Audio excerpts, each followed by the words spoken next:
Bonjour à toutes et tous, mesdames et messieurs, chères étudiantes et chers étudiants, c'est avec beaucoup de plaisir que la Leadership Academy for New Futures, qui est lancée cette année par notre école dans le cadre de son nouveau plan stratégique, accueille aujourd'hui son tout premier invité. Et avant que j'aille plus loin, petit point technique pour celles et ceux qui souhaiteraient poser des questions à notre invité. Vous avez Slido, vous avez un code barre à l'écran que vous pouvez scanner avec votre smartphone et commencer dès à présent, si vous le souhaitez, à poser vos questions. L'académie dont j'ai parlé, elle vise à accompagner les cadres dirigeantes et dirigeants dans l'exercice de leur leadership et dans l'exercice de leur management face à des enjeux d'habitabilité de la planète, d'une part, et d'écologie personnelle, d'autre part. Et au-delà des programmes d'executive éducation adossés à la recherche dans ce domaine, la pédagogie s'appuiera également sur l'expérience d'immersion en contexte action. Vous aurez l'occasion d'en apprendre plus sur le sujet plus tard. On va revenir maintenant, si vous le voulez bien, à notre invité du jour. Et on va commencer par emprunter des chemins de traverse qui lui sont si chers et qu'il a d'ailleurs choisi comme titre pour son deuxième ouvrage. Si notre invité était un astre, il serait la Lune, petit caillou dont le sous-sol prétendument riche en minerais attise aujourd'hui les convoitises, et dont, enfant, il découvrit avec émotion la surface, foulée pour la première fois par l'homme le 21 juillet 1969. Si notre invité était une altitude, il serait à quelques milliers de mètres au-dessus de la mer, parmi les siens, les funambules des cimes que l'un des plus célèbres d'entre eux, Lionel Terray, appelait avec tendresse les conquérants de l'inutile. Alors faut-il y voir un paradoxe ? Car utile, notre invité de ce jour l'a été et continue de l'être. Alors président-directeur général de Danone, Emmanuel Faber a fait de l'entreprise du CAC 40 la première société cotée à adopter le statut de société à mission en juin 2020. Et aujourd'hui, à la tête de l'International Sustainability Standards Board, l'ISSB, pour les plus informés d'entre vous, un organisme privé de normalisation, il agit dans le sens de la création et du développement de normes comptables extra-financières. Qu'est-ce à dire au juste de ce nouveau mouvement de normalisation comptable internationale, incarné dans le même temps par l'application progressive en Europe, depuis le 1er janvier dernier, de la directive européenne CSRD. Peut-être que les dirigeants et les dirigeantes politiques, que les capitaines d'entreprise ont besoin d'un outil partagé pour pouvoir tracer les contours des voies navigables pour le vaisseau Terre et construire des politiques et des stratégies qui garantissent l'intégrité de ce même vaisseau Terre. Alors Emmanuel Faber a choisi d'intituler son intervention « Une compétitivité écologique et sociale est-elle possible ?» Je vous prie de bien vouloir, s'il vous plaît, vous joindre à moi pour l'accueillir sur scène. Merci.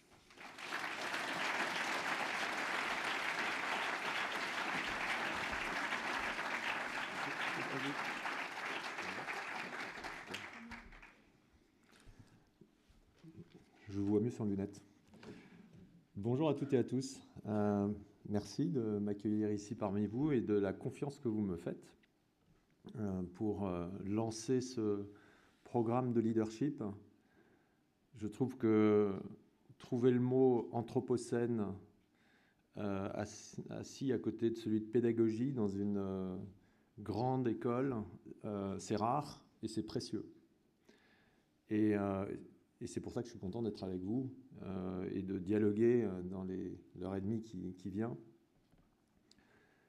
Peut-être je vais commencer par vous essayer de partager avec vous quelques repères et du coup aussi pourquoi j'ai choisi le thème de la compétitivité écologique et sociale.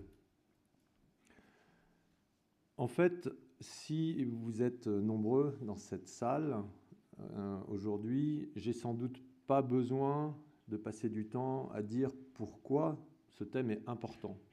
Donc on va sauter les prolégomènes. La question que vous vous posez sans doute, c'est est-ce que c'est possible ? Parce que tous les jours, on a l'impression que c'est très très difficile, la compétitivité écologique et sociale. Quand on voit la vitesse à laquelle on détricote des politiques publiques en matière d'agriculture durable, par exemple, ça pose quand même vraiment la question de qu'est-ce qu'il est finalement fondamentalement possible de faire. Et ce thème de la compétitivité écologique et sociale, c'est celui que j'avais choisi en 2021 à l'occasion des universités d'été de l'économie de demain, à la Cité universitaire à Paris, au mois d'août 2021, justement pour prendre le sujet de front. Ce sujet, en fait, de mon point de vue, il est fondamental parce que aujourd'hui, une des raisons pour lesquelles nous ne parvenons pas collectivement à nous mettre suffisamment vite, suffisamment loin en projection dans cette transition écologique et sociale, c'est parce que nous sommes vissés à une compréhension du mot compétitivité, à un vécu, une pratique de ce mot qui limite complètement notre capacité à l'inventer différemment, à le lire différemment, et c'est le seul moyen que nous avons si on veut y aller. Pour qu'on réussisse cette transition, je pense qu'il faut 3 facteurs qui devront se combiner, travailler ensemble, inventer ensemble. Il faut d'abord que l'économie puisse s'orienter, et la finance en premier lieu, s'orienter vers la transition, orienter ses capitaux vers la transition, aussi loin que possible, aussi vite que possible. Il faut ensuite qu'il y ait des politiques publiques, et quand je dis ensuite, c'est en parallèle, il faut qu'il y ait des politiques publiques qui complètent ce dispositif. Parce qu'on sait tous que l'économie de marché, ça fonctionne, mais ça fonctionne si c'est encadré, régulé, informé. Sinon, ça s'arrête. En tout cas, ça ne fonctionne pas de façon suffisamment partagée, fluide, pour que ça puisse faire société, entre guillemets. Donc, les politiques publiques ont un rôle absolument fondamental en complément de la capacité du marché à orienter l'économie vers les axes de la transition. Et enfin, vous, nous tous, la société civile, les citoyens, les habitants, les consommateurs, les producteurs, les épargnants, que nous sommes tous, chacun d'une façon ou d'une autre, à des degrés variés, à la fois professionnellement, individuellement, patrimonialement, mais on l'est tous. Et je pense que, et j'imagine que c'est une évidence pour tout le monde, c'est-à-dire que s'il n'y a pas ce nous, d'abord, il n'y a pas d'économie, il n'y a pas de politique publique, il n'y a rien d'autre. Donc, la réalité, c'est que les 2 premiers dépendent de nous. La façon dont vous produisez, dont vous consommez en particulier, dont vous épargnez, ça dépend de plein de choses, mais ça dépend déjà, et pour commencer, de vous et moi.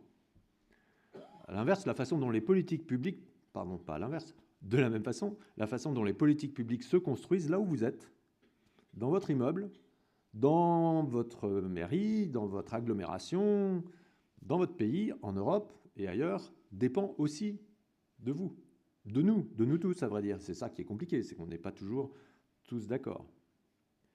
Mais je le dis parce que je suis super clair sur le fait qu'il n'y aura pas de transition s'il n'y a pas ces 3 leviers qui travaillent les uns avec les autres. Je commençais par l'économie. L'économie, on a tendance parfois à imaginer que la finance est déconnectée du reste. C'est comme si la finance, c'était un machin qui tournait là, très loin au-dessus de nous. Et d'ailleurs, c'est très intéressant. Beaucoup des financiers, des banquiers, des investisseurs, et même dans les politiques publiques, y compris dans les sujets de climat dont je m'occupe particulièrement en ce moment, on parle de l'économie réelle. C'est comme s'il y avait la finance et puis il y a l'économie réelle, qui sont les entreprises. Comme si la finance, ce n'était pas l'économie réelle. Cette reconnexion, il est absolument fondamental de la faire.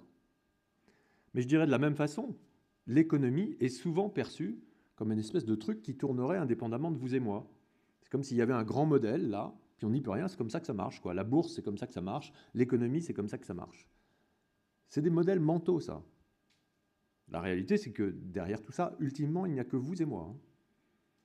Il y a des ordinateurs entre-temps, il y a tout ce que vous voulez, mais je veux dire, la finance, elle tourne comme ça parce qu'on a tous voulu à un moment ou à un autre que ça nous a arrangé, on va dire, qu'elle fonctionne comme ça. Puis on a laissé faire, il y a des théories d'agence. On se retrouve aujourd'hui avec une finance qui est très mondialisée, qui est d'ailleurs sans doute la création humaine la plus mondialisée, parce que l'argent est complètement fongible, il est digitalisé depuis très longtemps, avant tout le reste. Et sa fonction, c'est d'allouer des excédents de ressources vers des besoins de ressources de l'économie. Moi, je considère que cette fonction, c'est une fonction de bien public. La finance mondiale est un bien commun. Qu'on l'ait saccagé, c'est un autre sujet, mais c'est un bien commun. Ce bien commun ne pourra pas fonctionner au service de la transition s'il continue à fonctionner avec le langage qu'il utilise aujourd'hui. La comptabilité, on pourrait en parler super longtemps, je ne vais pas le faire, mais la comptabilité, c'est fondamental. C'est le langage de base, c'est le code source de l'économie, et avant même de l'économie, celui de la finance. La comptabilité compte, et fort heureusement, elle compte à peu près de la même manière dans le monde entier. Il y a deux grands systèmes aujourd'hui. Il y a le système des normes IFRS, qui sont les systèmes utilisés en Europe en particulier. L'Europe a été la première grande région mondiale à utiliser les normes IFRS quand elles ont été créées à la fin des années 90, qui sont en place dans 140 pays. Et puis il y a globalement la norme américaine, US GAAP, avec une équivalence entre les deux, si bien qu'au total, tout ce petit monde de la comptabilité fonctionne assez bien, se comprend bien, et quand on parle d'une ligne d'un compte de résultat en Corée, au Japon, aux États-Unis, en Europe, en Afrique, où les 54 pays de l'Union africaine utilisent les normes IFRS, on parle de la même chose. C'est fondamental parce que c'est ce qui permet que la finance fonctionne derrière avec des prises de décision qui peuvent s'appliquer à peu près partout et que du coup les ressources peuvent circuler. Mais aujourd'hui, la comptabilité compte beaucoup de choses, mais elle ne compte pas tout. Elle ne compte pas tout ce qui compte. C'est la raison pour laquelle, depuis sans doute 20 ans maintenant, des normes extra-financières se sont développées pour compléter l'information dont pouvaient avoir besoin et les entreprises, et les banquiers, et les investisseurs dans leur dialogue sur des allocations de ressources. Il y en a aujourd'hui à peu près 500, ce qui d'un côté veut dire qu'il y a vraiment un besoin, parce que ces 500 sont utilisés. S'ils n'étaient pas utilisés, ils ne seraient pas là. Et en même temps, on voit très bien que la finance ne bascule pas dans la transition comme elle pourrait le faire. Ça veut donc bien dire aussi que ce besoin n'est pas ultimement rempli. Il ne l'est pas pour une raison simple, c'est que quelle que soit la qualité de ces indicateurs, de ces cadres, de ces frameworks, de ces ratings, etc., ils sont non comparables, ils sont utilisables sans opposabilité, ils ne sont pas audités pour la plupart d'entre eux, et ils ne rentrent pas dans un langage qui soit un langage intégré avec celui de l'économie et celui de la comptabilité. Et c'est la raison pour laquelle, à l'échelle internationale, la Fondation IFRS, qui est chargée de produire des normes sur la comptabilité et qui sont ensuite appliquées souverainement par des régulateurs dans 140 et quelques pays, dont l'Union européenne, a été chargée de créer un langage qui mettrait fin à cette soupe d'alphabet de 400 ou 500 références pour créer un langage qui soit autant que possible unique, du coup comparable, fiable, du coup assurable et auditable, et totalement connecté avec la comptabilité, de façon à ce que la comptabilité compte, d'une façon ou d'une autre, des choses qu'elle ne compte pas aujourd'hui. Ce langage, c'est celui qu'on est en train de développer et qui ouvre deux grandes dimensions par rapport à la comptabilité d'aujourd'hui. La première grande dimension, c'est celle de l'espace. C'est-à-dire qu'on ne regarde plus seulement l'entreprise elle-même ou son périmètre très proche, on regarde l'ensemble de ses chaînes de valeur, l'ensemble de son écosystème. Ce sont des termes qu'on utilise dans nos normes. Donc on va Depuis l'agriculture en amont jusqu'au consommateur en aval, depuis les puits de pétrole en amont jusqu'au réservoir des voitures en aval. C'est le premier point. Et deuxièmement, non seulement le court terme, mais obligatoirement le moyen et le long terme. Donc c'est des coups de projecteur à la fois dans l'espace et dans le temps qui vont faire que les questions de comptabilité et de ce qui compte vont être observées sur un périmètre beaucoup plus vaste et qui va capturer tout un tas de sujets absolument fondamentaux pour la transition. Exemple, aujourd'hui, la santé des sols est nulle part dans la comptabilité et d'ailleurs nulle part dans les décisions politiques qui sont prises. Le modèle agricole tel qu'il est pratiqué dans quelques grandes nations, c'est un modèle qui va dans le mur. C'est-à-dire que la dégradation des sols aux États-Unis, par exemple, liée à une agriculture extrêmement intensive, monovariétale, donc de monoculture, épuise les sols très rapidement. Donc du coup, on rajoute des intrants pour que ça fonctionne, voire on développe des plantes encore plus puissantes avec de la modification génétique. Mais le résultat des courses, c'est qu'on épuise les sols encore plus et que finalement, on a une plante qui pourrait très bien pousser ailleurs que dans un sol. Ça fait partie des hypothèses du futur. Mais dans le très court terme, 70% des sols aux États-Unis sont dégradés. Et sans un traitement particulièrement massif, un sol, ça met 30 ans. Dans les agricultures intensives des grandes plaines du centre de la France, il y a 200 kg de vers de terre, alors qu'il en faut à peu près 2 tonnes dans un sol qui se porte bien.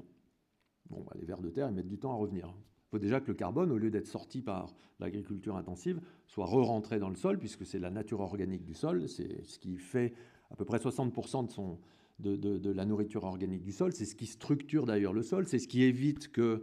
ce qui permet au sol de conserver l'eau. Les lamelles de carbone permettent au sol de conserver l'eau, ce qui évite que, d'une part, le sol soit sec, que d'autre part, quand il y a de la pluie, il y a du ruissellement, où on perd à la fois le sol et on crée des inondations et tout un tas d'autres problèmes. Donc je vais m'arrêter sur cet exemple, mais c'est pour dire que la santé des sols n'est comptée nulle part dans le bilan des entreprises. Ce qu'on est en train de développer fait que ça sera le cas. Ça sera le cas parce qu'on demande que l'ensemble des risques et des impacts qui peuvent constituer des risques de ces entreprises, de l'activité de ces entreprises, à ces horizons de temps-là et dans ces espaces-là, soient intégrés dans les informations qui sont partagées avec les investisseurs et avec les banques. Donc l'idée de cet ensemble-là, c'est de faire un truc assez nécessaire, qui est que les décisions d'allocation de capital soient prises sur la base d'informations beaucoup plus riches que celles qui sont prises aujourd'hui sur la base de la comptabilité telle qu'elle existe. Ce mécanisme-là, il a pour vocation à ce qu'une entreprise, par exemple, qui va présenter un plan de résilience sur le climat, je vous dis, personne ne lui demande ça. Je vais venir sur ce qui se passe en Europe, mais personne ne lui demande ça à l'échelle internationale. C'est obligatoire dans notre cas. Et ce qu'elle va être amenée à présenter, c'est globalement, c'est pas seulement comment je réduis mes émissions de gaz à effet de serre. Et sur les gaz à effet de serre, c'est quels sont les risques de transition que j'ai. Si l'Europe dit, en Europe, la décarbonation de l'économie, ça doit être moins 55% en 2030, moins 80% en 2040, si j'ai des émissions liées à mon périmètre d'activité, que ce soit très en amont, très en aval ou dans mes opérations en tant qu'entreprise, je vais à un moment ou à un autre être dans une situation où la politique publique européenne va créer des risques de transition. On va me demander de réduire mes émissions, ou alors mes clients devront réduire mes émissions. Volkswagen dit en 2035 qu'il n'y aura plus de moteurs thermiques dans la régulation européenne, de nouveaux moteurs thermiques. Je vais décider d'arrêter en 2033 pour être un peu en avance. Si je suis fabricant chinois, par exemple, d'éléments d'embrayage dont les véhicules électriques n'ont pas besoin, ou que je suis un gros sous-traitant européen qui fait la même chose, que Volkswagen, c'est 10% des parts de marché automobile en Europe et que c'est 40% de mon business, si je viens de construire une usine qui avait pour vocation de travailler pendant 30 ans, eh ben non. Il y a 40% de cette usine, si ça va chez Volkswagen, ça n'ira plus chez Volkswagen dans moins de 10 ans. Donc, j'ai un risque. Comment je l'évalue? Est-ce que le cas échéant, je rentre une provision pour amortissement accéléré sur les actifs de cette usine parce que je vais perdre de la production? Ça, c'est mécanique. Ça n'existait pas, ça existera demain. Si j'ai une usine, je ne sais pas, Foxconn, grand sous-traitant électronique, entreprise taïwanaise, très présente en Chine, a dû fermer une usine pendant plusieurs semaines dans le sud de la Chine parce qu'elle n'était pas très loin d'une ville de 2 millions d'habitants et qu'il n'y avait plus assez d'eau. C'était soit la ville, soit l'usine de Foxconn. Foxconn a dû fermer son usine. Plus assez d'eau dans les villes, juste pour se le dire entre nous, ça existe à Chennai, une grande ville de 6 millions d'habitants au sud de l'Inde, depuis déjà 15 ans. On appelle ça des day zero, les jours où il n'y a plus d'eau, zéro. Ces jours-là, c'est des émeutes. C'est des émeutes avec des morts. Et donc, c'est normal, quoi. Quand il n'y a pas d'eau, il n'y a pas d'eau. Et donc, Chennai fait venir, à prix d'or, des trains en wagons entiers d'eau pompés dans les nappes phréatiques à 300 km de là, pendant les 3 ou 6 semaines où ces sécheresses durent, qui, évidemment, manquent à l'agriculture qui est là-bas. Donc, il y a des arbitrages. Donc, si vous êtes agriculteur ou si vous vendez de la production agricole ou si vous achetez, de la production agricole aux environs de Chennai, il faut savoir qu'il y a des années où vous n'allez pas pouvoir avoir l'eau dont vous avez besoin. Une grande usine alimentaire a disparu lors des inondations en Belgique, filiale d'un groupe français, a disparu dans les inondations en Belgique à un endroit où on ne les entendait plus. Le Rhin, mon bureau pour ce travail de normalisation est basé à Francfort, à 40 km du Rhin, sur le Main. Le Rhin a baissé à cause de la canicule pendant quelques semaines. On ne parle pas de plus 4 degrés à l'échelle de la planète. Pendant quelques semaines, a tellement baissé qu'il a fallu interrompre la circulation sur le Rhin, des grandes barges qui descendent jusqu'au bout, évidemment, pour les exportations hors d'Europe, qui remontent sur 6 pays. C'est le fleuve qui a le plus de débit en Europe, quand même. Il a fallu tout interrompre, diviser par 3 le tirant d'eau des barges, donc faire venir de partout en Europe des barges beaucoup plus petites. On est encore 18 mois après, ça a recommencé l'été dernier, à payer l'inflation qu'a représenté ce phénomène. Ça a duré de nouveau, c'est 1 mois de canicule. Donc, le changement climatique, c'est impératif que les entreprises, si on veut que l'économie soit résiliente, qu'elle soit agricole, énergétique, logisticienne, tout ce que vous voulez, il faut que les entreprises entrent ça dans un langage qui va leur permettre de s'équiper. Et s'équiper, ça ne veut pas dire sauver la planète. Il faut être clair, moi je fais un truc qui est, je pense, nécessaire, mais qui n'est pas suffisant. S'équiper, ça veut dire quoi? Ça veut dire que quand vous avez un ours qui vous court après et que vous êtes avec votre copain en train de vous promener dans la forêt, vous avez les pieds qui font trempette là dans le ruisseau parce qu'il a fait chaud, et si l'ours arrive et que vous commencez à courir tous les deux, s'équiper, si vous êtes patronne ou patron d'une entreprise, c'est réfléchir à la survie de votre business model. Et donc, il y a un moment, vous vous arrêtez, vous remettez vos baskets pour courir, votre copain vous dit « mais de toute façon, tu ne peux pas battre l'ours à la course », et vous lui dites « je suis désolé, mon ami, c'est pas l'ours que j'ai besoin de battre, c'est toi ». Je suis désolé, faut être cash, quoi. C'est toi. Quand je discute avec les patronnes des grandes banques mondiales, la décarbonation de leur portefeuille, avant tout, c'est la question de la survie de leur portefeuille. Quand des grandes entreprises aujourd'hui se mettent à faire de l'agriculture régénératrice, c'est pas pour sauver la planète, c'est parce qu'elles se sont aperçues, certains s'en sont aperçus avant d'autres, mais que c'était le seul moyen pour qu'on continue à avoir de l'agriculture. On ne pourra plus faire de maïs au sud de la ligne Valence-La Rochelle dans 10 ans en France. C'est terminé le maïs. Ça consomme beaucoup trop d'eau, ça épuise les sols par ailleurs, donc il faudra faire autre chose, et peut-être, par ailleurs, y aura-t-il des opportunités parce que dans le Nord, il fera plus chaud, j'en sais rien. Mais si vous n'êtes pas en train de préparer ces transformations, votre business model, il est mort. Donc, je m'arrête sur ce point-là. C'est ça qu'on est en train de faire. Ça avance pas mal. Aujourd'hui, on a démarré il y a 2 ans, enfin 1 an et demi.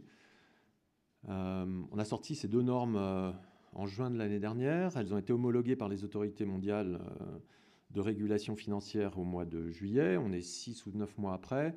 Il y a entre 15 et 20 pays qui sont aujourd'hui en train de consulter publiquement pour leur mise en œuvre. Ça représente à peu près 40% de la capitalisation boursière mondiale en dehors des États-Unis. en dehors des États-Unis, qui eux-mêmes représentent 40%, 35 à 40%. Donc voilà, ça progresse plus vite même qu'on ne l'envisageait, et c'est très bien, parce que la fenêtre météo, entre guillemets, sur le climat, et sur le fait qu'il y ait une forme de multilatéralisme autour de ces questions-là, on voit qu'elle est quand même contrainte. Ça, c'est le premier volet. En Europe, au demeurant, l'Europe a démarré, ça a été dit tout à l'heure par Thomas, a démarré sur des normes qui lui sont propres, qui embarquent notre système, pour simplifier, mais qui va plus loin, et qui est un sujet qu'on va aborder sans doute dans les questions, avec un système qui donne à voir également par les entreprises, non pas seulement les impacts qui sont importants pour leur business model, mais les impacts tout court qui peuvent l'être pour des systèmes naturels, sociaux, etc., qui donnent la capacité, le devoir aux entreprises de reporter sur ces impacts majeurs, additionnels, de nouveau, qui ne sont pas liés à un impact sur leur business model, ce dont nous occupons. Donc c'est une brique additionnelle au système. Et c'est une brique additionnelle au système qui vient nourrir les deux autres volets que j'évoquais tout à l'heure. Le volet des marchés, le volet de la politique publique et le volet de la société civile. Ça vient informer le travail de la société civile, des associations, des ONG, de vous, en tant, de nouveau, que consommateurs, productrices, épargnantes et citoyens. Et ça vient aussi, dans certains cas, préparer le lien avec les politiques publiques. Une partie des informations qui sont demandées par le système européen, en plus de ce que nous demandons pour les marchés financiers, sert à créer des tuyaux dont la substance sera des obligations de politique publique.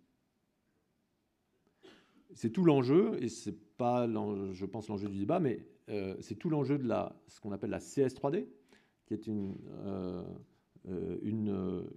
directive européenne qui porte non plus sur le devoir de reporter des informations, de les déclarer, mais sur le devoir de faire, ce qu'on appelle due diligence en anglais. Et évidemment, quand, en tant que gouvernement, vous demandez à une entreprise de faire, vous avez envie qu'elle vous dise si elle l'a fait ou pas. Et c'est là que une partie du dispositif de la CSRD peut servir à ça. Pour autant,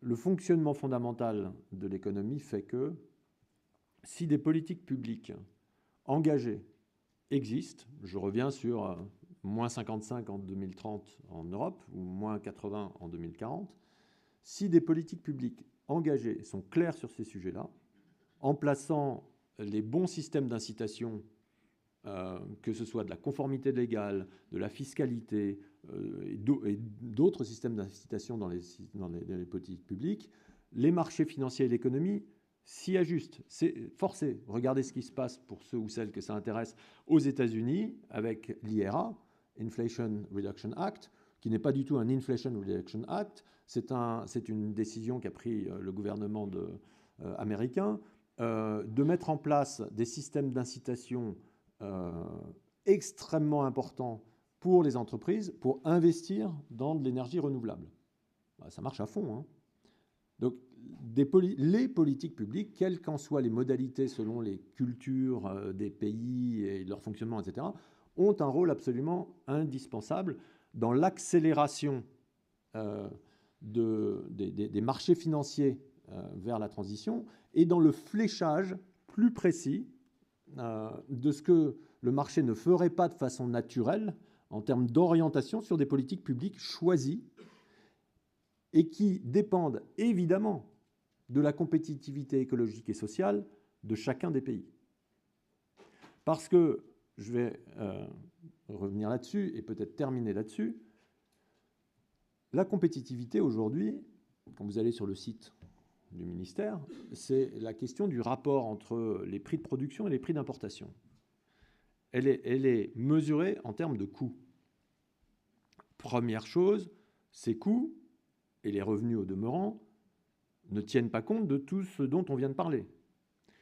Et d'ailleurs, et au demeurant encore, la dette publique qu'on compare aujourd'hui à du PIB un peu partout dans le monde, en France entre autres, mais partout dans le monde franchement, est une équation de compétitivité utilisée par les personnes en charge des politiques publiques dans ce domaine, qui est aveugle. Enfin, franchement, elle est aveugle à peu près tous les éléments importants de la transition. Dans le PIB, vous savez sans doute comme moi qu'il y a à boire et à manger, pour le dire de façon un peu simpliste. Quant aux éléments de dette, selon les pays, ça peut être de la dette brute, de la dette nette. La plupart du temps, c'est de la dette brute, qui ne tient absolument pas compte de tout un tas de choses dans le pays. Par exemple, la valeur de ses actifs, la formation, la compétence, le nombre de brevets déposés, l'attrait culturel de ce pays.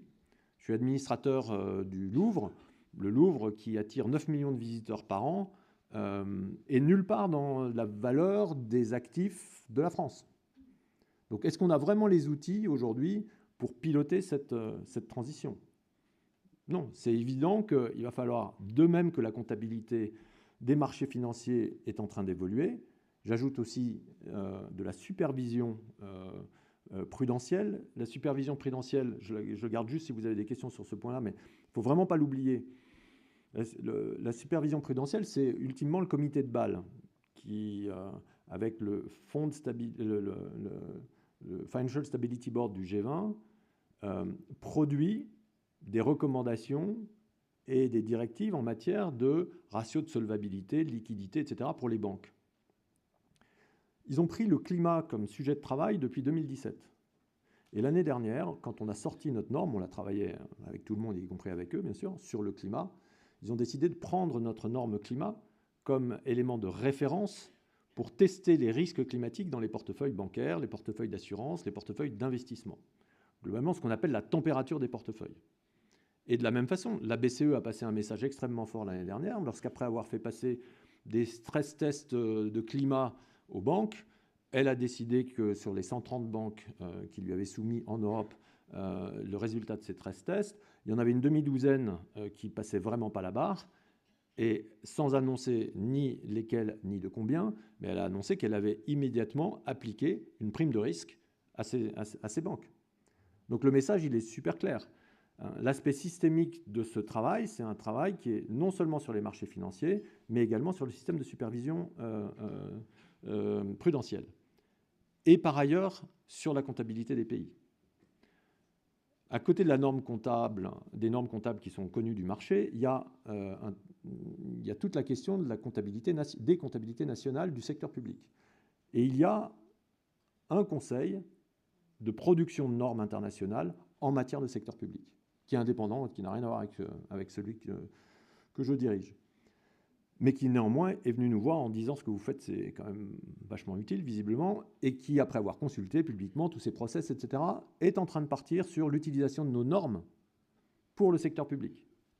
Donc pour EDF, SNCF, la mairie de Lyon, le gouvernement français, je ne sais pas. Il y a à peu près 35% des pays qui appliquent ces normes. D'autres pays utilisent des normes qui sont locales, on va dire.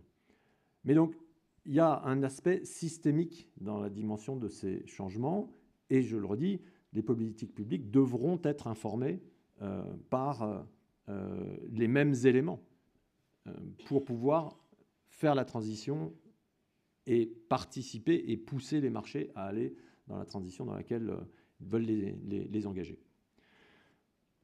Peut-être un dernier mot. Dans cette transition, on voit assez bien, et quand je dis on voit, on entend beaucoup, des éléments qui tournent autour de la technologie, de grands choix technologiques. Le nucléaire, le autre chose, l'hydraulique, l'hydrogène, voilà, des grands paris. Je n'y connais pas grand-chose, donc je ne vais rien vous dire de révolutionnaire sur ce sujet, mais je pense qu'en effet, c'est très important. C'est très important et c'est là que les politiques publiques peuvent, en fonction des éléments de compétitivité de chacun des pays, décider de mettre l'accent pour favoriser le déploiement par le marché de techniques, de technologies, de solutions sur lesquelles il va falloir consacrer le peu d'argent public disponible à les inciter à le faire. Ce que je n'entends pas du tout, et je le redis chaque fois que j'ai l'occasion de le faire, donc merci, c'est que ça ne fonctionnera que si cette transition écologique avec un volet technologique sous-jacent très fort, inclut une transition sociale. La justice sociale, rien ne passera sans elle, sans une forme d'ajustement ou de justesse, peut-être même de justice sociale. Et du coup, je pense qu'il faut vraiment garder en tête que, au-delà de tout ce que je viens de dire, ces grands sujets mécaniques, qui sont des sujets où on mesure beaucoup de choses, il y a plein de choses qu'on ne mesure toujours pas et dont on parle très peu. Cette transition, elle ne fonctionnera que si on retisse différemment un narratif inclusif pour tout le monde et qui va passer par de l'innovation sociale. La pandémie, on le voit très bien, a créé pendant des moments où nous étions tous contraints et où les chaînes de valeur mondiales ne fonctionnaient plus, des modes de fonctionnement sociaux qui ont été différents. Ce qui manque le plus aujourd'hui, c'est le lien social. Ce lien social ne peut pas se recréer sans qu'on le réinvente, qu'on le retisse. Il y a des expérimentations absolument partout et il sera un levier fondamental de la résilience des économies de demain. On va passer, je l'espère, d'un schéma dans lequel il y a une économie qui est très tournée sur l'efficacité, l'efficience. C'est vrai en microéconomie avec les marchés, c'est vrai en macroéconomie avec les politiques publiques, vers une économie qui devra absolument intégrer la résilience. La durabilité, la résilience, la capacité à absorber des chocs, la capacité à être en autonomie, pas en autarcie, en autonomie, de faire des choix, parce qu'il est évident qu'on n'arrivera pas à continuer à faire tout, donc il va falloir faire des choix, et que remettre la question de c'est quoi vivre ensemble à l'échelle de chaque territoire, qu'est-ce qui fait l'autonomie de chacun d'entre nous en tant que, de nouveau, citoyens, personnes, etc. Qu'est-ce qui fait cette autonomie? Comment je suis en lien avec d'autres pour l'acquérir et la faire croître? Ça va faire partie d'une boîte à outils indispensable sur laquelle, pour l'instant, il y a très, très peu de réflexion et c'est pour ça que je me permets de le partager avec vous. Voilà ce que je voulais vous partager avant qu'on passe à notre dialogue. Merci de m'avoir écouté.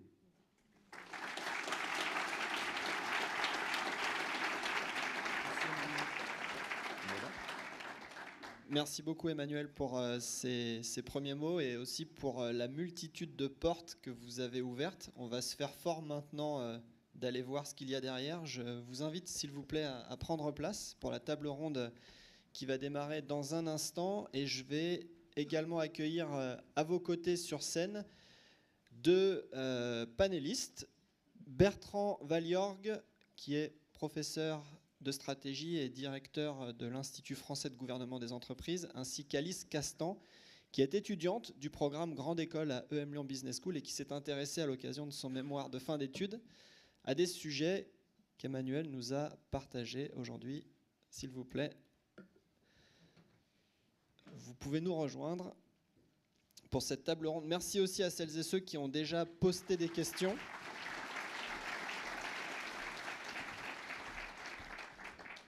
Merci à celles et ceux qui ont posté des questions en utilisant Slido. L'application est toujours accessible en scannant le QR code. Et aussi, à l'issue de la table ronde, Martin et Sixtine vont passer avec des micros, si jamais vous préférez, et si le temps le permet, poser des questions en direct à notre invité du jour. La parole est à vous. Merci.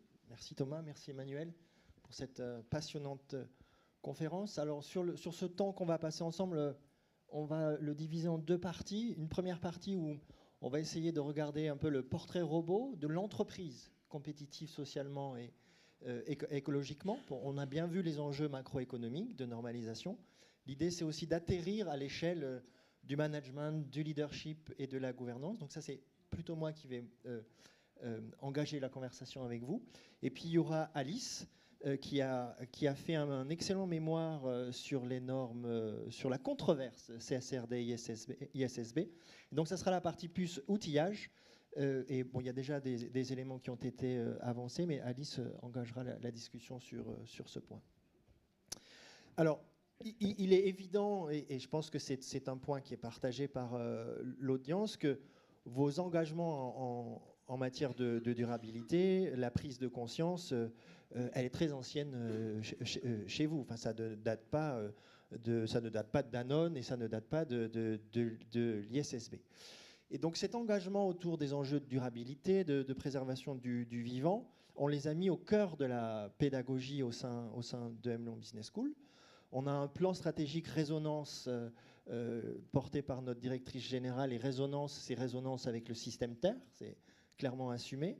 On a un vice-doyen à la pédagogie en Anthropocène, donc c'est Thomas qui porte ces éléments.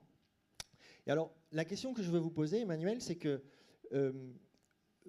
vous conceptualisez peu, finalement, la notion de l'Anthropocène. Je ne l'ai pas vue, je ne l'ai pas lue chez vous.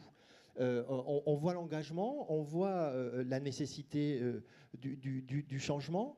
Et ma première question, c'est est-ce qu'on ne se fait pas peut-être un peu plaisir, nous, académiques, en basculant, en alimentant des débats sur est-ce que oui ou non on est dans une période d'anthropocène, est-ce que c'est le capitalocène qui est à l'origine de l'ensemble de ces dérèglements que l'on subit. Donc comment vous accueillez, vous aviez dit un petit mot là-dessus, comment vous accueillez ces débats-là? Est-ce que nous les académiques, je le formule un peu de manière caricaturale, mais on perd notre temps et que l'enjeu c'est d'agir de manière beaucoup plus concrète et pragmatique? Merci Bertrand. Non, la réponse à cette question est simple, c'est non. Vous ne perdez pas votre temps. Je pense fondamental de faire progresser la pensée, vraiment la pensée que nous avons, la pensée collective, pour faire progresser ensuite la pratique. Une pratique qui n'est pas ancrée dans une pensée, elle flotte. Elle flotte au gré de ce qui arrive, au gré des impressions, au gré des émotions. Et c'est d'ailleurs une des grandes tragédies, je trouve, de ce moment en matière de politique publique. Si les politiques publiques étaient informées par des convictions ancrées, y compris dans la profondeur de ce que peut être la recherche, la science, dans tout un tas de domaines, on éviterait d'être, peut-être un peu plus en tout cas, d'être à la faveur des vagues de surface, quoi. Donc non. Quant à moi et sur mes convictions, je ne me suis pas attardé dessus parce que ce sont des sujets que j'ai touchés par un angle très très différent. Je les ai touchés par l'angle de l'expérience personnelle. Ça m'est arrivé très tôt. Je le raconte d'ailleurs dans le deuxième livre dont Thomas parlait tout à l'heure, Chemin de traverse. Je le reprends aussi dans le dernier, Ouvrir une voie. Bon, mais pour moi, c'est un chemin de vie, parce que j'essaie d'être en cohérence avec ça. Mais je me nourris aussi énormément de ce qui graduellement ressort des travaux académiques, des travaux scientifiques, etc. J'ai eu, par exemple, moi j'ai lu le rapport du Club de Rome quand j'étais en prépa, pas très loin ici, prépa au lycée du Parc, dans le début des années 80. Il était sorti 10 ans avant, en 72, et rapport sur les limites de la croissance. Hein. Bon, moi j'étais très touché quand j'ai été un peu plus disponible en 2021. Les gens du Club de Rome m'ont demandé si j'accepterais de les rejoindre pour travailler sur les 50 ans. Et c'est quoi la suite des limites de la croissance avec les nouveaux modèles, tout ce qu'on connaît. Donc, il y avait Johan Rockström, Kay Raworth, qui est membre de cette... on a créé un truc qui s'appelle Transformational Economics Commission, qui a produit un livre d'ailleurs qu'on a... aux unités, de nouveau, à l'université d'été de l'économie de demain de l'année dernière, avec Sandrine Dixon, qui est la coprésidente du Club de Rome. On a lancé, c'est un bien grand mot, mais on a fait une conférence de lancement de l'édition française de ce rapport qui s'appelle La Terre pour tous. Donc, oui, moi, le donut economics, ça me parle beaucoup. Les limites sociales basses et les limites supérieures avec les tipping points et tout ça. Enfin, oui, je baigne dans cette substance-là pour guider mon action au quotidien. Merci. Alors, si on fait atterrir la compétitivité écologique et sociale au niveau de l'entreprise, c'est quoi le portrait robot de cette entreprise qui aurait ces caractéristiques? Est-ce que c'est une entreprise à mission? Est-ce que c'est une bicorp? Est-ce que c'est une entreprise avec une comptabilité triple capitaux? Est-ce que c'est l'apanage du secteur de l'ESS? Est-ce que c'est possible quand on est une grande entreprise cotée, avec peut-être des marges de manœuvre qui sont réduites ou une capacité à se projeter dans le temps plus réduite que des entreprises familiales, par exemple? Comment on l'a... Et ça, c'est très important pour nos étudiants. Elle ressemble à quoi, cette entreprise de demain? Bon, elle ressemble à plein de choses et je suis bien incapable de dire à quoi nécessairement, hein, mais il y a des oui et des non, je pense, dans la série des questions que vous posez. Pour moi, entreprise à mission, B Corp, il y a d'autres schémas aussi. Il y a les Public Benefit Corporation aux États-Unis, il y a les CCC, les LCC en Angleterre. C'est des avatars, entre guillemets, de visées qui dépassent le système juridique ou l'appellation à proprement parler. Ça consiste simplement à dire qu'une entreprise n'a pas comme but ultime l'enrichissement sans fin de ses actionnaires. Elle a une raison d'être, comme on l'a dit dans la loi Pacte, et pour certaines d'entre elles, elles vont plus loin en posant une mission qui s'inscrit dans les statuts de l'entreprise, dans la Constitution, et qui du coup y est... oui, ça a un sens forcément, quoi. C'est comme si on disait, si dans la Constitution française il y avait que liberté, égalité et pas fraternité, ce serait pareil. Ben non, c'est pas pareil d'avoir mis fraternité, quoi. Ben là, c'est pareil. Quand il y a 4 objectifs dans une entreprise à mission, c'est pas pareil que quand il y en a 3 ou il n'y en a pas du tout. En revanche, ce dont je suis persuadé, c'est que c'est surtout une entreprise, avant tout, et ça c'est nécessaire, une entreprise écosystémique. Et c'est la raison pour laquelle écosystémique, c'est-à-dire dont le système de création de valeur est un système de création de valeur qui, d'une façon ou d'une autre, prend en compte la question du partage de cette valeur dans l'ensemble de son écosystème.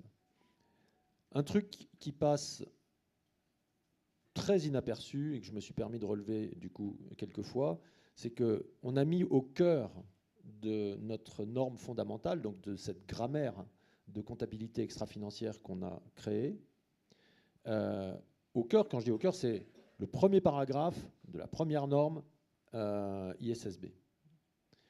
La notion suivante, une entreprise ne peut durablement créer de la valeur pour elle-même ou pour ses actionnaires qu'en fonction de la valeur qu'elle crée, qu'elle protège ou qu'elle détruit pour l'ensemble de ses parties prenantes.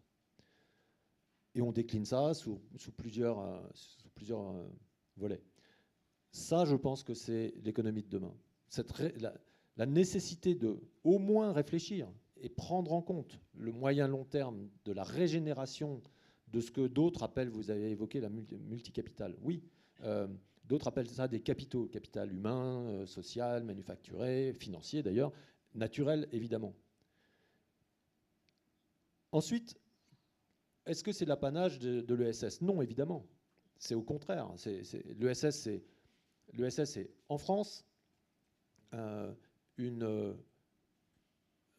je dirais, une tentative, une pratique française de réglage qui a une fécondité incroyable, d'ailleurs une tradition incroyable, qui existe sous d'autres angles. En Espagne, en Italie, enfin, il n'y a pas de grands pays dans lesquels il n'y a pas de pays dont les économies se soient sédimentées depuis longtemps, sans qu'il y ait ça. Ça a commencé avec les mont-de-piété en Italie, enfin, au XIVe siècle, au XIIe siècle, quoi. Donc, l'enjeu, c'est que ça devienne la norme, si je puis dire. C'est que ça devienne la façon normale de faire les choses. Et de ce point de vue-là, vous disiez marge de manœuvre. Oui. Quand chez Danone, on a décidé de publier un résultat net par action ajusté du coût carbone de nos émissions, y compris indirectes, dans l'agriculture. Globalement, ça divisait par 2 le résultat. Globalement, tous les ans, on distribue la moitié des résultats. Donc ça envoyait un message extrêmement intéressant, dont nous avons parlé avec nos actionnaires, qui est, si ce résultat notionnel ajusté, si on distribue des dividendes au-delà de ce résultat, ces dividendes viennent servir des actionnaires à un moment où l'entreprise n'a pas fini son travail de régénération de ses capitaux, parce que 70% de ce carbone, c'est l'extraction du carbone du sol. Et j'ai passé 5 minutes longues à vous expliquer tout à l'heure pourquoi c'était super important que le carbone soit dans le sol pour la régénération de ce système. Donc ça dit simplement qu'on vous sert des dividendes sur un business model qui va dans le mur. Quoi, je ne sais pas si c'est dans 10 ans, 15 ans, 20 ans, 30 ans, 50 ans. Ça a été extrêmement intéressant.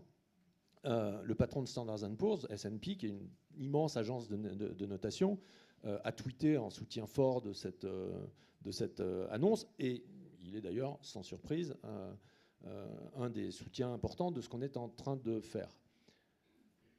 Et donc, mais Danone est resté le seul à l'avoir fait. Et donc, c'est là que je dis, vous avez complètement raison de dire qu'il y a des marges de manœuvre. Et je voudrais vraiment le dire, vous parliez de vos étudiants, je vous le dis, vous qui êtes étudiants ici, mais on l'est toute sa vie. Hein. Donc, personne ne doit se sentir exclu de ce commentaire. Nous étudions notre petite vie tous les jours. Oui, vous avez des marges de manœuvre. Regardez-les. La question, c'est quel risque est-ce que vous êtes prêt à prendre ? On ne va pas sortir, on ne va pas rentrer dans cette transition si on ne prend pas des risques. Il va falloir abandonner des gestes auxquels on est habitué et en apprendre d'autres, faire des arbitrages. C'est impossible autrement. Le changement, ce n'est pas sans changement, hein, comme disait Jean Co encore il n'y a pas très longtemps. Donc, il y a absolument des marges de manœuvre, mais c'est un travail qui est complémentaire à celui d'un travail à la fois normatif et macro et de politique publique. Et alors, vous évoquiez Danone, Emmanuel, et je vais repartir d'une interview que vous avez donnée à Léa Salamé, où quand la situation commençait à être un peu plus compliquée, et vous disiez au micro de Léa Salamé que votre obsession, c'était pas du tout de perdre votre job, votre obsession, c'était de bien faire le job. Et qu'est-ce qui vous a manqué, Emmanuel, pour continuer à avancer ? Parce qu'il est clair que Danone avait pris un chemin sur l'agriculture régénératrice, sur le One Health, donc cette compétitivité que vous évoquiez.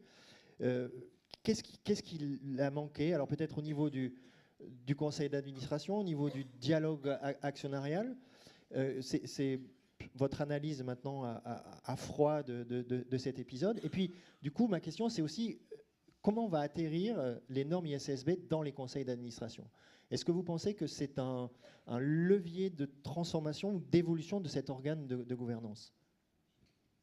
Ouais, j'ai écrit ce que j'avais à écrire sur le sujet à l'époque, j'ai dit ce que j'avais à dire aussi. C'est vrai que c'était intéressant cet entretien ce matin-là avec Léa Salamé, parce qu'on venait d'annoncer un plan social et un plan d'adaptation, mais vraiment révolutionnaire, qui consistait à redonner la main au local.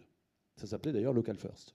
Plan dans lequel, au passage, puisqu'on parle de transition juste, on s'était engagé à ce que sur les 100 000 salariés de l'entreprise, aucun des 20% les moins rémunérés dans l'entreprise, donc le quintile inférieur de revenus dans l'entreprise, ne soit licencié dans ce plan. Aucun, dans tous les pays. Et que le cas échéant, si leur job était concerné par cette réorganisation, ils restent dans l'organisation, ils soient formés au métier de demain, ils apprennent pendant 1 an, 2 ans, 3 ans, 4 ans, et ils font partie de l'aventure de demain. À l'inverse, ça supposait d'enlever 2 ou 3 niveaux de management, tout en haut, à Paris entre autres. Donc ça plaît moins, quoi. C'est moins facile. Et puis, quand on est entre 16 et 20 dans un conseil d'administration, je pense qu'on serait 8, on déciderait plus facilement. Et donc, quand Léa Salamé me demande « mais est-ce que vous n'avez pas peur de perdre votre job ?» C'est sorti d'un seul coup. Je lui dis « non, moi, ma seule peur, c'est de mal le faire. » quoi. Et ouais, et c'est vrai, c'est pour ça que je suis là aujourd'hui à vous parler. Alors ensuite, il y a eu tout un débat, pour ne pas dire un théâtre, je l'ai dit dans les Échos, non mais je l'ai dit, sur la révolte des actionnaires. Enfin, je ne serais pas aujourd'hui patron à la demande des autorités de réglementation mondiale soutenues par... aujourd'hui, on a eu à la COP28 des centaines d'actionnaires, mais je parle des très grands, quoi, pour soutenir ce qu'on est en train de faire, si c'était les actionnaires qui avaient voulu mon départ. Le fait que l'ensemble du conseil d'administration ait été finalement en situation de devoir démissionner 4 mois après mon départ au mois de juillet a montré que le problème était au conseil d'administration. Et donc c'est un problème qui, d'une certaine façon, n'a aucune importance dans la grande histoire, mais aucune, c'est anecdotique, c'est des questions de pouvoir et de machin, ça n'a vraiment aucun intérêt pour la grande histoire.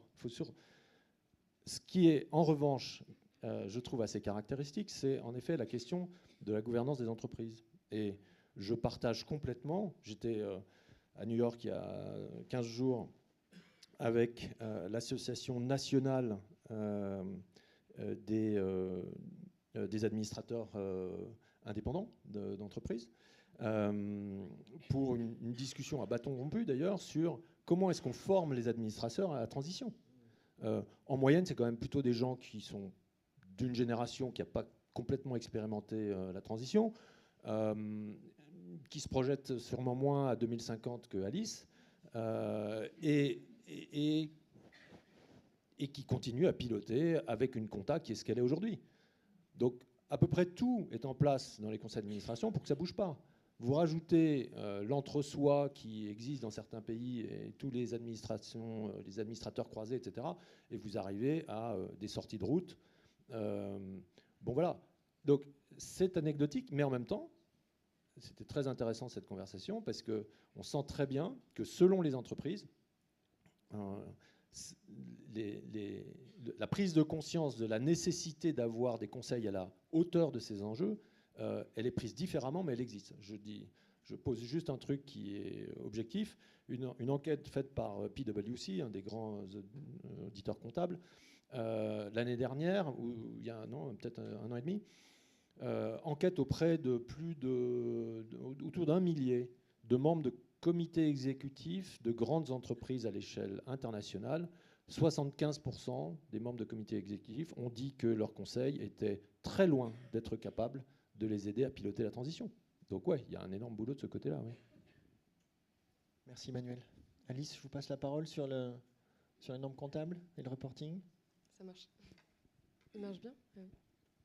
Il marche le micro ou pas? Ah oui, vous m'entendez? Pardon. Ok. Bon, merci beaucoup pour votre discours. Merci aussi pour cette invitation à la table ronde et puis pour la supervision de mon mémoire, Monsieur Belliard. Donc oui, on parlait plutôt de l'ISSB qui aujourd'hui donc est chargé de construire un système de comptabilité de normes extra-financières. Vous avez parlé aussi de la CSRD. Vous avez parlé de la CSRD comme d'une politique publique, mais c'est aussi du coup un papier qui a mandaté la création de son propre système de normes de comptabilité extra-financière. Effectivement, aujourd'hui, il y a un débat autour de ces deux systèmes et de la manière dont ils fonctionnent. Est-ce que vous pourriez nous décrire un peu plus les différences qu'il y a entre les deux modèles et aussi nous dire comment est-ce que vous imaginez la coexistence de ces deux modèles? Je sais que vos prises de position ont changé au cours du temps, en octobre, novembre, décembre. Donc voilà. Merci Alice et merci de t'intéresser à ces questions-là. C'est important qu'il y ait des jeunes et des gens compétents et formés pour transformer le monde. Ma position n'a pas changé. Ma prise de parole a changé. Ou elle a évolué, on va dire, en fonction des besoins qui me semblaient importants. L'articulation d'abord entre le jeu de normes internationales et le jeu européen. Cette articulation, elle est voulue par le texte même de la CSRD en juin 2022 qui stipule que les normes de l'ISSB devront être incorporées dans la plus grande mesure du possible dans les normes européennes pour favoriser le fait que l'Europe comprend très bien qu'avec 10% de la capitalisation boursière mondiale, elle ne peut pas réussir toute seule. Elle a absolument besoin que d'autres pays s'y mettent. Nous, on en a donc, comme je le disais tout à l'heure, entre 15 et 20 qui ont déjà démarré alors qu'on est juste 6 mois après. Et c'est une super bonne nouvelle pour l'Europe parce que ça veut dire que les entreprises européennes qui vont devoir, par exemple, reporter des éléments d'émissions de gaz à effet de serre indirects quand elles ont des chaînes de valeur au Brésil, dans la métallurgie, l'utilisation des métaux, etc., dans l'agriculture, le soja, etc., dans des intrants chimiques, tout ce qui rentre en Europe ou en France et qui vient du Brésil, et dans l'autre sens, à partir de 2026, toutes les entreprises privées et publiques brésiliennes devront appliquer nos normes. C'est ce que le régulateur brésilien a décidé. Ça veut dire que le périmètre 3, la mesure de ces données, comme nos normes sur le climat sont identiques à celles de l'Europe, on s'est calés tous les deux pour être sur le même niveau d'exigence, ça veut dire que les entreprises européennes vont pouvoir faire confiance à leurs fournisseurs brésiliens sur la base de méthodes qui seront auditées de part et d'autre, sur la base des mêmes métriques, pour rentrer des données qui évidemment seront plus précises, de meilleure qualité, sans doute d'ailleurs moins chères à aller chercher, etc. Et c'est vrai en Turquie, qui a demandé nos normes en 2024, c'est vrai au Canada, où ça va démarrer en 2026, etc., etc. En Angleterre, d'ailleurs, juste derrière, de l'autre côté de la Manche. Donc, c'est pour ça, et d'ailleurs, qu'à la COP28, l'EFRAG, qui est donc l'organisme normalisateur européen, s'est déclaré membre et a déclaré d'ailleurs dans un communiqué de presse pourquoi il lui semblait très important que nos travaux se mettent en place aussi vite que possible sur le climat, pour cette raison-là, parce qu'on vient compléter le dispositif et favoriser le dispositif européen. Le dispositif européen, en revanche, il va plus loin que nous. Nous, on s'intéresse à la question du mécanisme et du fonctionnement des marchés financiers, c'est-à-dire avec une logique de matérialité qui est celle de la prise de décision économique et financière. Pour préparer des éléments de politique publique en Europe, la CSRD ajoute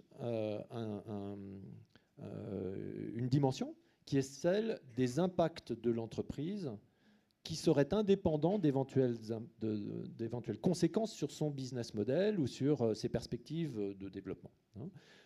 Ce qu'on appelle en France la seconde branche d'une double matérialité. C'est un terme que je trouve simpliste parce que de part et d'autre, on ne parle pas du tout de la même matérialité. C'est-à-dire la définition de la matérialité d'impact n'est pas du tout la définition de la matérialité économique. Elle se complète. Et l'appeler double, ça a entraîné, je le vois moi quand je passe mon temps encore à rencontrer en Europe des dirigeantes et dirigeantes de grandes entreprises, une incompréhension sur la différence entre les deux. Donc, voilà comment les deux choses s'articulent. Il y a une contribution de l'une à l'autre et vice-versa. Et la norme européenne va plus loin, avec, en ce qui me concerne, le point de vigilance, et c'est celui que je me suis permis de mentionner dans cette tribune du Monde au mois d'octobre, je crois, ou novembre, c'est qu'il faut faire très attention à ne pas mélanger les genres. Dire que la matérialité économique ne sert que à faire du business as usual, je pense que la demi-heure qu'on vient de passer ensemble a montré comment... Je vais le prendre différemment. Si, pour des raisons qui sont liées, par exemple sur le climat, au risque physique ou au risque de transition, les marchés financiers s'emparent de cette question-là avec les normes que nous produisons ou avec les normes européennes sur leur volet de matérialité économique, je pense vraiment qu'une bonne partie du boulot va être faite.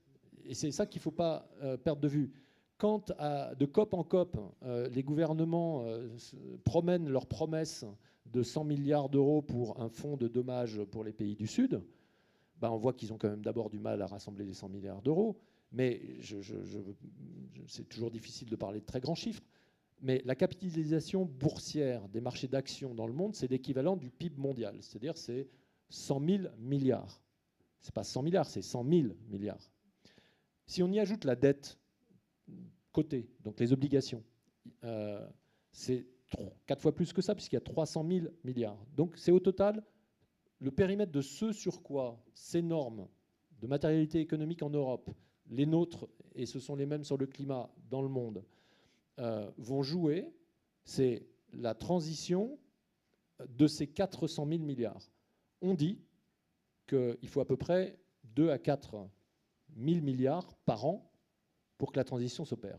C'est-à-dire qu'il faut faire bouger entre 1 et 2% du capital tous les ans, pendant sans doute 5 ou 10 ans ou plus, pour que les marchés financiers pilotent et fassent pivoter cet ensemble-là. Donc on ne peut pas dire que c'est rien, ce n'est pas business as usual. Quand en particulier, au niveau mondial, on met en place une norme qui dit ce que j'ai dit tout à l'heure sur l'économie régénératrice, c'est-à-dire chaque entreprise doit prendre en compte la façon dont elle régénère le capital humain, social, naturel, etc., pour le bien de son propre business model à long terme. Je ne suis pas en train de dire d'autre chose que ça. Mais c'est quand même assez différent d'une conception classique, néoclassique, Milton Friedman ou américaine. Ce n'est pas ça dont on est en train de parler. Ayant dit ça, et c'est ce que tu me partagé tout à l'heure avant qu'on arrive ici, je suis conscient du fait que, bien entendu, ça peut emmener le marché vers des modes de transition qui seront utiles, mais pas nécessairement exactement adaptés à l'endroit où chaque pays dans le monde a besoin que sa transition aille, parce que chaque pays n'est pas placé de la même façon. Hein, on peut imaginer qu'en France, on aimerait beaucoup qu'il y ait plein de trucs qui aillent dans le nucléaire, et qu'à l'inverse, nos voisins qui n'ont pas d'énergie nucléaire disent bah non, le nucléaire, ça ne nous intéresse pas du tout. Et donc c'est très important de venir compléter ça, et c'est là que des dispositifs de matérialité complémentaire peuvent aider à le faire. Autre petite question, du coup, vous nous avez déjà parlé de votre ambition avec le modèle de l'ISSB, donc faire une baseline au niveau mondial, l'étendre le plus possible, etc. Si on est réaliste, dans 10 ans, par exemple, dans 5-10 ans, vous pensez qu'on en sera où, justement, avec le développement et l'application de ces normes de comptabilité extra-financière ? Ouais.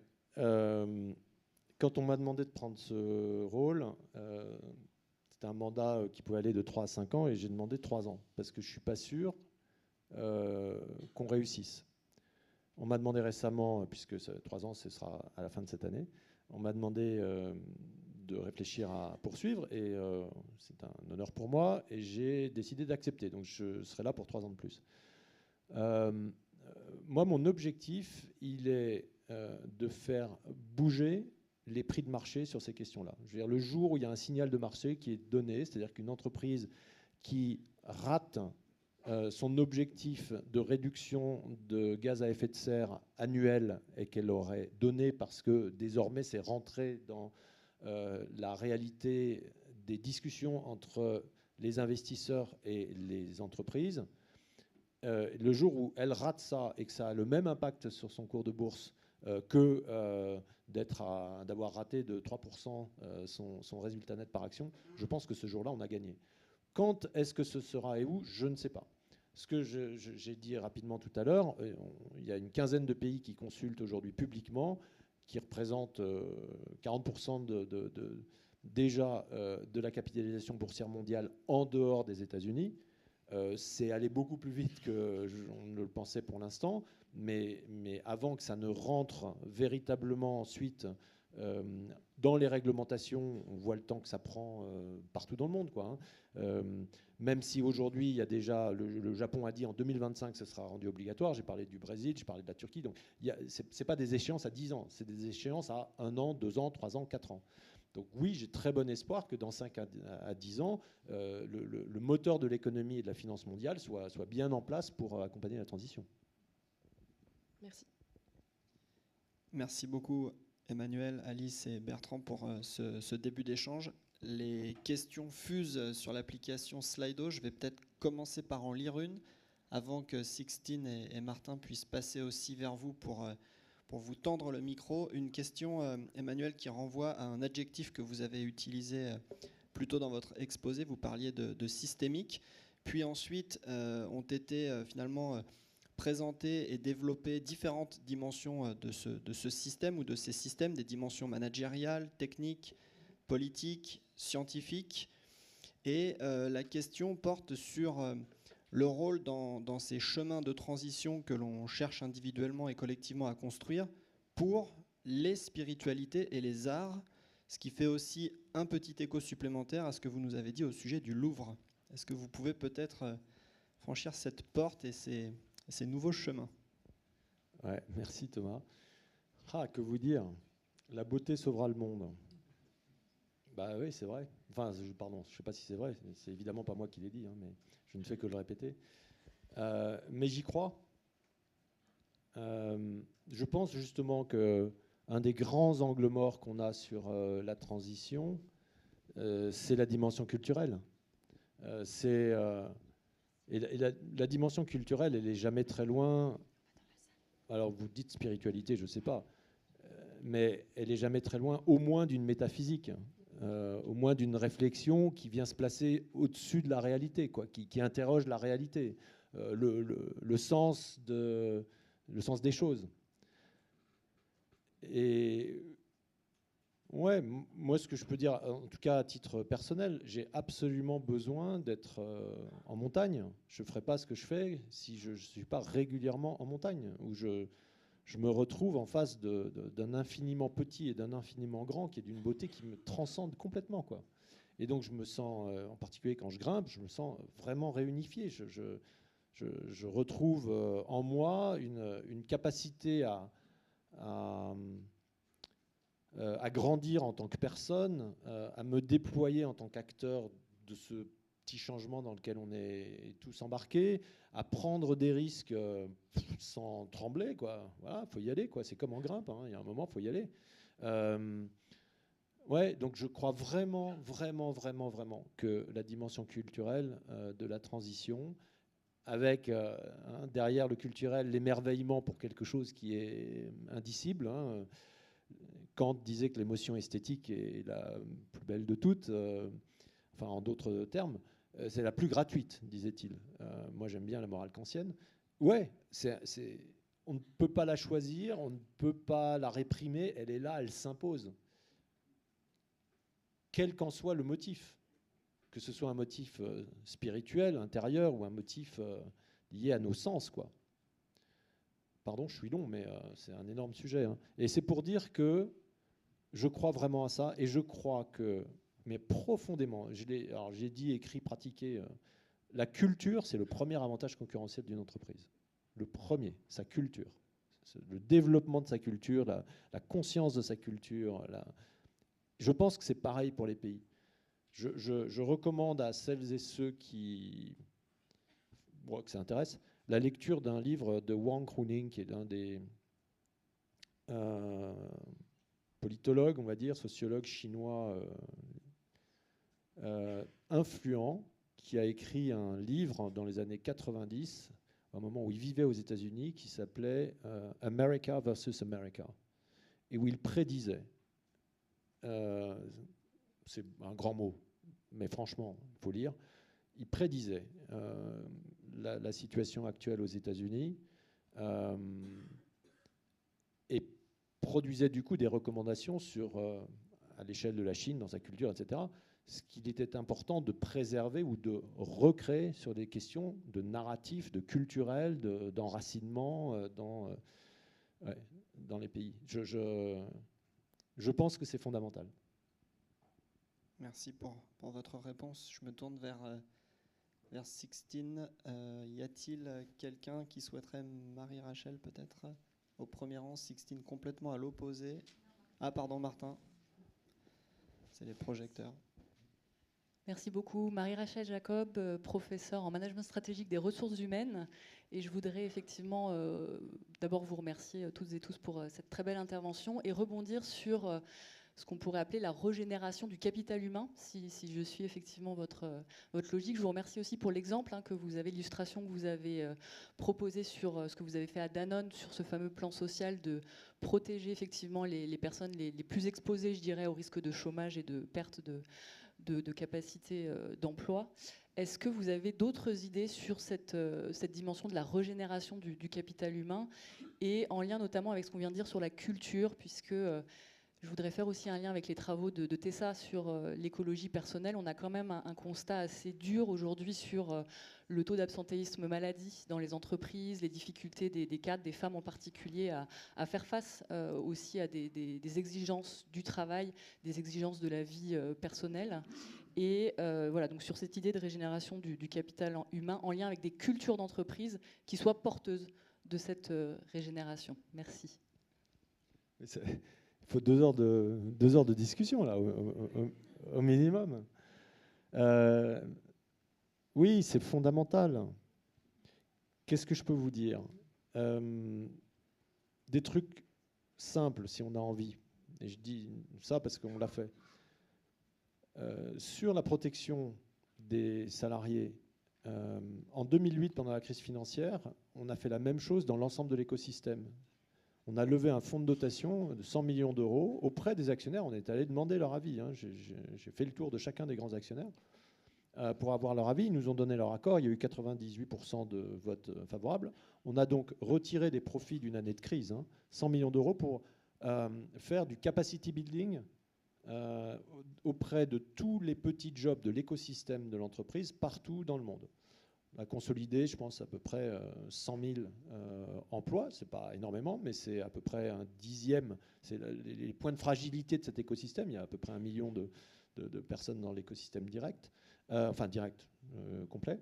Et ça va de gens qui ramassaient des bouteilles en plastique dans les décharges à Jakarta, à São Paulo ou en Chine, à des éleveurs laitiers dans des pays compliqués pour eux, des vendeurs de rue à Mexico ou à Jakarta, etc.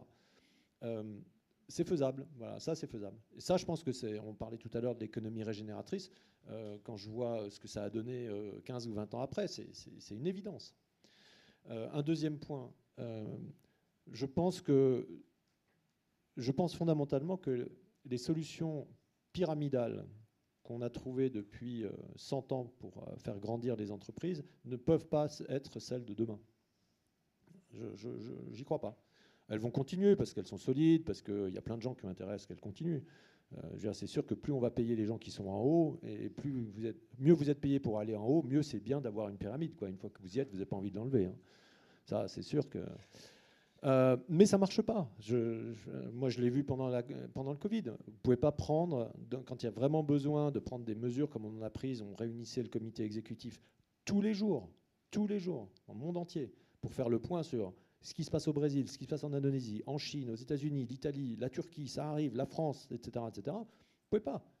Il y a absolument besoin de redonner la main au local, d'enlever les pyramides. Et c'est aussi, c'est juste une demande dans beaucoup de pays, pas partout. Je vais venir dans un instant, mais pas partout. Mais c'est vraiment une demande. Donc, on a fait un truc finalement assez simple.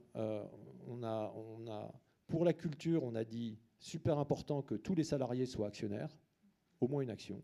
Comme ça, il y a une compréhension de c'est quoi un mécanisme économique, comment ça fonctionne, et de les associer, etc. Et deuxièmement, on a donné à chaque salarié une voix, 100 000 personnes, en les consultant tous les ans sur les orientations stratégiques, les priorités, en particulier, à partir du moment où on est devenu entreprise à mission, sur la question de à quelle vitesse et comment, localement, c'est quoi les priorités pour aller sur des produits qui sont meilleurs pour la santé, une agriculture qui est meilleure pour l'agriculture, etc., etc. C'est incroyable parce qu'on nous avait dit, la seule qui a fait à peu près ça à l'échelle, c'est Unilever, sous d'autres formes, etc. C'était il y a 2-3 ans. Ils ont eu 20% de réponses, donc si vous en avez 15 la première année, ça va être super. Première année, 90% de réponses. 90 000 salariés. Plus intéressant, on leur a dit, maintenant, on va faire remonter toutes ces infos vers le conseil d'administration. Et donc, on a besoin de volontaires pour décortiquer les résultats. Vous cliquez là, si vous êtes volontaire. 33 000 personnes. Un tiers des salariés qui disent « Ah ouais, moi je suis volontaire pour venir en parler avec vous ». Voilà, il y a un moment, il faut regarder les évidences. Évidemment que c'est inconfortable. Même les syndicats d'ailleurs. Même les syndicats, parce que brusquement, ils se disent « Mais ils sont en train de faire quoi là ? Ils sont fous. Ils sont en train de nous passer à côté, quoi. Ils sont en train d'établir une conversation digitale avec d'ailleurs de l'intelligence artificielle pour interpréter les résultats. Parce que 90 000 résultats, il y a du qualitatif partout, des mots, donc des nuages de mots, etc. Tout un système. Et je leur ai dit « Mais les gars, pas de panique, venez avec nous. Vous pensez que le système syndical, là, ça se passe bien ? » Non, je veux dire, c'est comme partout ailleurs. Les leaders sont coupés des bases, les gens se sentent... Enfin, la désyndicalisation, elle est massive. C'est pas seulement la responsabilité des syndicats, hein. C'est parce que les codes du travail ont complètement changé. Vous ne pouvez pas te syndiquer de la même façon quand vous travaillez de chez vous ou quand vous êtes au vestiaire en train de vous changer avec vos collègues le matin avant de prendre le poste, quoi.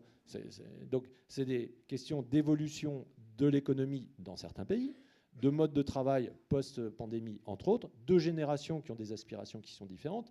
Et donc, les gars, les syndicats, on se retrousse les manches et puis ça va réinventer aussi le dialogue social pour vous. Donc, venez voir les résultats avec nous, parlons-en, etc. Voilà, je n'ai pas de solution. Enfin, en tout cas, on était en train d'en travailler une. Elle est mise en place, hein, je vous rassure, tout a continué, évidemment. Mais je pense que ça fait partie de choses qu'on peut faire avec pas besoin de beaucoup de marge de manœuvre, si ce n'est juste la prise de conscience et l'envie de le faire. On a une question, je crois, au 3 ou 4e rang, juste en face de moi.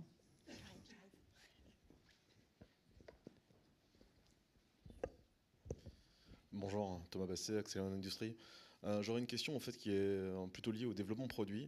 Aujourd'hui, quand une équipe d'ingénieurs développe un produit, finalement, elle n'intègre généralement pas ce genre de prise en compte. La high-tech, c'est mieux que la low-tech, et si possible, on ne regarde pas non plus si une solution low-tech, elle répond au cahier des charges. Ces aspects écologiques, en fait, en impact direct, et obligatoires, ils ne sont pas pris en compte. Est-ce qu'on ne devrait pas, d'une façon ou d'une autre, réaliser une réduction, une déduction de l'impact LCA quand on écrit un business plan? Est-ce qu'on ne devrait pas aussi rendre obligatoire de former les jeunes ingénieurs pour que ça soit fait en amont et pas seulement en correctif a posteriori lors de l'établissement d'un bilan financier, quoi? Bravo, et oui, bien sûr, il faut. Je trouve aussi que ça fait partie des angles morts. On a des rêves technologiques qui sont sans doute d'ailleurs atteignables, mais on n'en connaît pas le prix et surtout le coût d'opportunité. On dépend de plus en plus de solutions qui se portent sur ou qui s'appuient sur l'utilisation d'éléments de la table de Mendeleïev, pour simplifier, qui sont peut-être pas accessibles compte tenu de la géopolitique, et on y va quand même à fond, quoi, sans freiner, hein.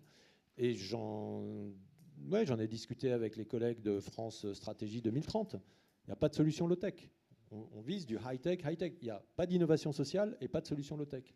Donc les deux vont ensemble. C'est très frappant de voir que les solutions low-tech, elles passent assez souvent aussi par des solutions d'innovation sociale, hein, dans la façon écosystémique de travailler, et avec qui, de récupérer, de repenser, de déconstruire des produits, de prévoir leur remplacement et leur réparabilité. Voilà. Donc vous avez 100% raison. Et ensuite, quel est le mécanisme d'incitation pour faire ça? Comment chaque entité, chaque pays, s'organise pour transmettre ça? Oui, c'est des modalités pratiques, mais de nouveau, je pense qu'il y a un angle mort. C'est pour ça que je me suis permis de dire ça tout à l'heure. Il y a un angle mort sur la technologie. On a le temps peut-être pour une toute dernière question. Oui, bonjour. Vincent Auriac, Axilia. J'ai une question donc pour Emmanuel. J'ai lu sur Twitter hier que la branche canadienne d'ISSB repousserait de 2 ans l'application du Scope 3. Alors j'imagine qu'il y a un contexte américain, la SEC a décidé de ne pas demander le Scope 3. Est-ce que c'est exact, cette information? Merci Vincent pour la question. Donc le Canada consulte depuis 2 jours, en effet, sur la base de nos normes. Dans la norme, on autorise les régulateurs, enfin on autorise les entreprises à repousser d'1 an sur le Scope 3, parce qu'il faut faire un life cycle analysis, comme le disait votre voisin tout à l'heure, que ça prend du temps, il faut faire un mapping, une cartographie des chaînes de valeur. Ça prend du temps, c'est un investissement, donc on a décidé de donner 1 an. Et le Canada est en train de demander d'aller un peu plus loin. Donc ça, c'est la posture pour l'instant du Canadian Sustainability Standard Board, qui va consulter sur ce sujet, et on verra ce que donne le résultat de la consultation. Parce que le résultat de la consultation, elle est publique. On verra si les investisseurs disent non, on pense qu'une année de plus, c'est trop. On en a vraiment besoin tout de suite de ce périmètre 3. Et en fonction de ça, peut-être que la proposition de norme sera révisée avant ensuite d'être adoptée par le régulateur lui-même, hein, qui est au-delà. Et il est exact que compte tenu du niveau d'intégration des marchés financiers et évidemment des marchés commerciaux entre le Canada et les États-Unis, la situation américaine est une situation qui a toujours été très prégnante, en tout cas dans les décisions et les arbitrages. Ouais. Allez, on a peut-être le temps pour une ultime question. Merci Thomas. Jennifer Burry, je travaillais dans la santé et aujourd'hui je m'intéresse aux questions liées à la santé et à l'anthropocène. Et j'ai une question qui n'a pas du tout rapport avec la santé, qui a plus rapport avec la justice sociale. Vous l'avez évoqué, enfin, avec d'autres mots, mais j'ai du mal à comprendre en fait comment ces normes qui soutiennent encore un modèle basé sur la croissance sont compatibles avec un modèle où où le but serait une sorte d'équité, de confort de vie pour l'ensemble des humains sur la planète. Moi, j'y vois une contradiction. Oui, je ne vois pas où vous parlez de Je ne crois pas avoir prononcé le mot de croissance une seule fois dans ce qu'on dit. Justement, mais la façon, moi ce que j'ai compris des normes et d'une autre conférence qui présentait et qui soutenait la participation et le soutien au changement de ces normes pour de meilleures protection de l'environnement et protection de la vie sociale, ce mot croissance revenait régulièrement. Donc, est-ce qu'il devient tabou? Est-ce que ces normes finalement soutiennent plutôt un modèle basé sur de la croissance ou de la décroissance? Si on prend le... Alors, comment vous dire ça? La comptabilité ne demande pas à une entreprise de faire plus 10% de résultats nets par action tous les ans. Elle demande de reporter combien elle fait de résultats. Nous, on dit, c'est très bien, peut-être 10%, je ne sais pas d'ailleurs, mais ce qui est super important, c'est que vous preniez en compte les éléments de climat, on en a parlé longtemps, et d'autres sujets. Est-ce que tout ça, ça veut dire qu'on va vers des résultats qui s'accroissent ou qui décroissent? J'en sais rien. Je pense que ça va vraiment dépendre aussi des secteurs, et ça va dépendre surtout massivement des politiques publiques qui vont être mises en place. Donc, sur cette question-là, les normes ne sont pas prescriptives. Et la CSRD, je m'empresse de le dire, ne l'est absolument pas non plus. Faut que vous soyez clair sur ce sujet. La CSRD n'est en rien prescriptive. Si vous avez lu quelque part qu'elle demande... Pardon? Okay. Oui, la CSRD ne demande pas qu'il y ait de la décroissance. Ce que l'Europe demande, c'est moins 55 en émissions de carbone d'ici 2030. Et c'est ce que nos normes disent. Nous, on demande que les entreprises travaillent sur des scénarios, si on est juste sur le climat, sur des scénarios climat, en leur demandant comment elles informent ces scénarios climat par leur présence dans différents endroits du monde. Et on recommande d'ailleurs, pour celles qui ont des activités en Europe, il est très pertinent de regarder les scénarios de décarbonation de l'Europe. Et d'ailleurs, on vient de parler du Canada, qui a un objectif de moins 50 aussi d'ici 2030. Donc, ce qu'on fait, c'est que, d'une certaine façon, on force dans le logiciel de la comptabilité non financière la prise en compte des politiques publiques qui vont, pour certaines d'entre elles, vers une décroissance immédiate des émissions, avec les questions que ça pose ensuite, mais on ne se prononce pas plus que les normes de durabilité européennes sur est-ce que ça veut dire qu'il y a plus de business ou moins de business.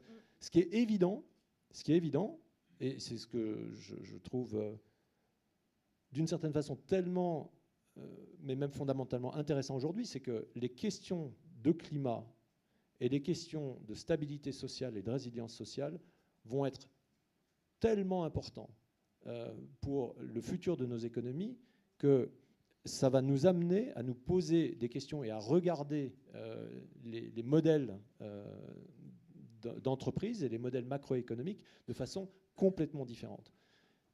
Et je ne sais même pas si au bout de ça, en effet, est-ce que la croissance telle qu'on l'a définie aujourd'hui, c'est encore le bon mot ou pas? J'ai dit ce que j'avais à dire sur le PIB tout à l'heure, j'ai écrit plein de trucs si vous voulez aller le voir. Mais en tout cas, strictement sur la question de nos normes, j'ai dit ce que j'avais à dire, quoi. On est agnostique sur cette question. Ultime question. À gauche, une main levée depuis quelques temps. Tout à gauche, Sixtine, s'il te plaît. Non, à gauche. Ouais. Je compte le temps passé avec le coude levé. Bonjour, merci pour votre présentation et la table ronde très intéressante. Et il y a beaucoup de points que je partage avec vous, notamment le point qu'il faut aller plus loin, ce que vous avez dit au début, plus loin et plus vite. Et pourtant, l'ISSB a pris une position de simple matérialité et pas de double matérialité, à l'inverse de l'Union européenne, même si elle n'est pas prescriptive, je l'entends. Et j'aimerais comprendre pourquoi vous avez pris cette position de simple matérialité. Est-ce qu'aujourd'hui, la position de la Chine, qui vient d'évoquer la double matérialité dans ses rapports extra-financiers, ne vient pas affaiblir cette position de simple matérialité de l'ISSB? Merci. Ouais, merci. En fait, je pense qu'il est compliqué de créer une norme de double matérialité à l'échelle mondiale, pour des raisons que j'évoquais tout à l'heure. C'est que les politiques publiques vont être très différentes d'un pays à l'autre. Ce qui va compter dans un pays comptera moins dans l'autre. On voit, je sais pas, les Américains, par exemple, sont depuis plusieurs années désormais, enfin depuis MeToo essentiellement, mais l'accélération des questions de diversité et d'inclusion sont flagrantes. C'est quasi pas un sujet en France, pour de mauvaises raisons d'ailleurs, en ce qui me concerne. Mais c'est pas un sujet. Donc, ces écarts-là font que je pense que c'est assez illusoire d'imaginer un système mondial. Comme je l'ai dit tout à l'heure, nous, on a fait un choix, c'est qu'on utilise la norme Global Reporting Initiative comme notre partenaire fondamental pour ajouter une dimension de double matérialité, de nouveau avec les guillemets, sur la dimension obligatoire de base. On appelle ça une baseline, quoi, c'est la fondation du système. La lecture que vous avez de la Chine est temporaire, je pense.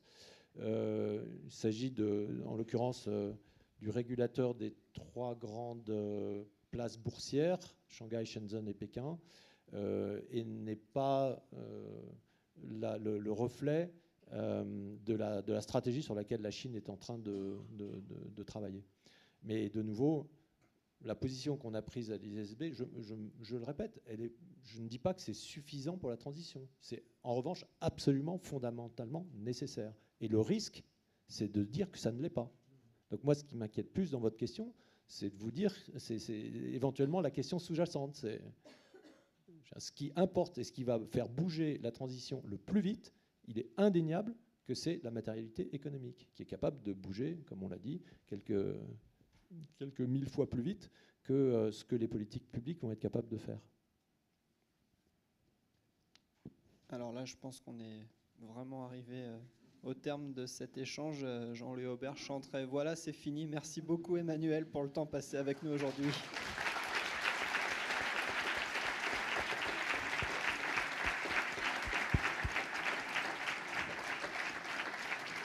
Et rendez-vous à toutes celles et tous ceux qui le voudront donc dans les prochains mois pour la suite de cette série de conférences inaugurée aujourd'hui avec Emmanuel Faber.